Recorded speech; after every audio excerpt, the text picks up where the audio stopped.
Okay, so I just did this problem and it didn't go over so well.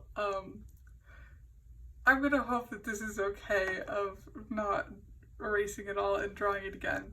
But I'm gonna walk through it each step. So our first practice problem is gonna be our fraction problem. And it says a recipe calls for 4/5 of a cup of sugar. You want to make 2/3 of the recipe. How many cups of sugar should you use? So the first thing we're going to do is look at the amounts in this problem. So our first amount is 4/5 of a cup. That's how much the recipe calls for, a 4/5 of a cup of sugar. So that's why I've circled this one. And this is going to be our M value. If you refer to our definition of multiplication, we mentioned our M number of equal groups. So that's how we're going to divide our cup of sugar is into fifths. And we're going to shade in 4 of those fifths for our M value. The next thing we're going to look at is 2/3 of the recipe. So if the recipe calls for 4/5 of a cup and we want to make 2/3 of what the recipe calls for, this is going to be our number of units, our number of units in each group. So 2/3 is going to be our N value. And lastly, we want to pay attention to our language in this problem. We're looking at 2/3 of the recipe. And whenever we see of in a problem, that's our signifier that this is going to be a multiplication problem. So our equation that we're working with is 4/5 times 2/3. And we don't know that yet. Let's just pretend that's not there. So we're trying to find 4/5 times 2/3. So how we can figure this out is through my handy dandy picture that I've drawn. So the first thing that we're looking at, no, I feel like I should. I'm gonna go in again. It'll be okay. Because I also like to process it. Sorry, you're getting the unedited version because it's late. I've done this a few different times and it's hard to be on camera. So, here we go. So what we're dealing with is 1 cup, because that's the type of measurement that we're looking at. So the recipe calls for 4/5 of a cup. So we're going to divide our cup into fifths. Let's see if I can eyeball this. 1, 2, 3, 4, 5. That looks about even.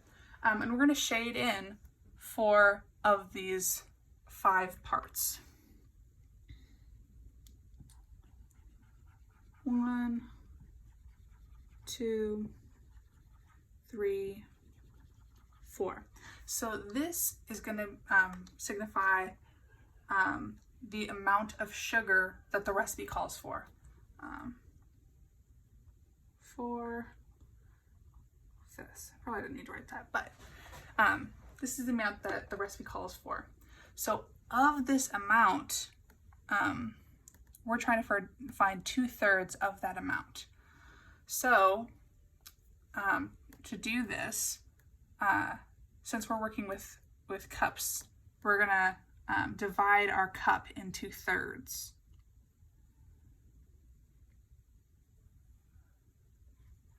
And shade in 2 of our shaded portions.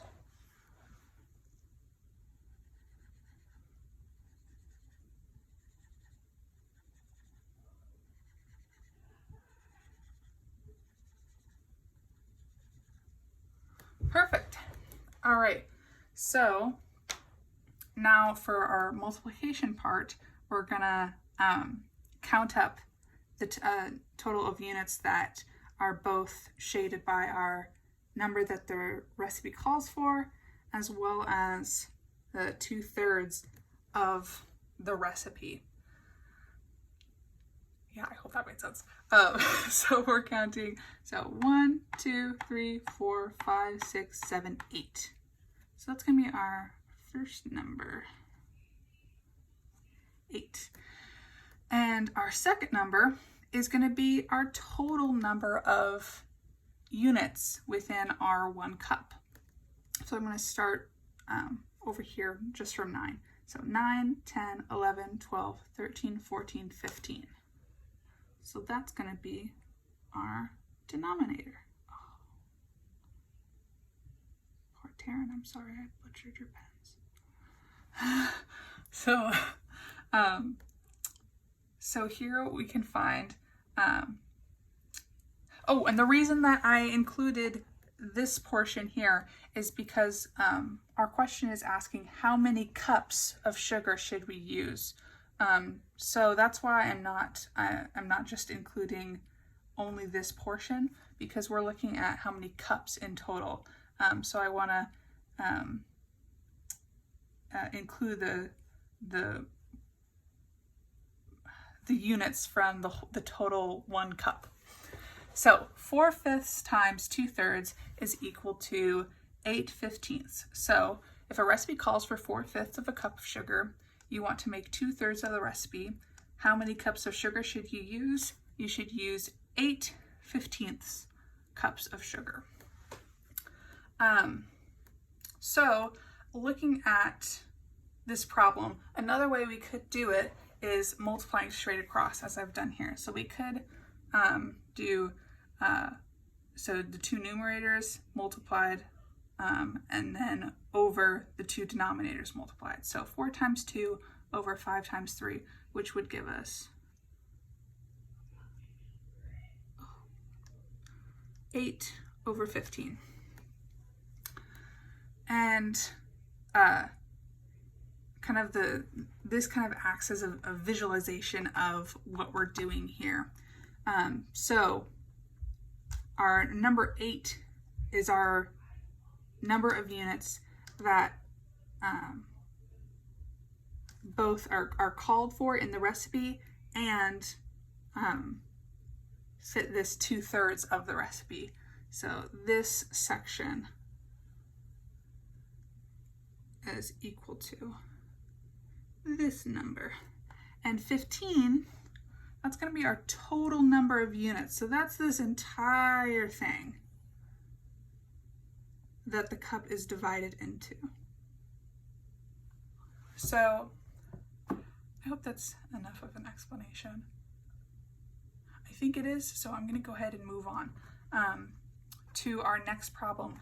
So in our next problem, we're going to be working with decimals and going over why it is that we need to move our decimal when we're multiplying. So I will see you then.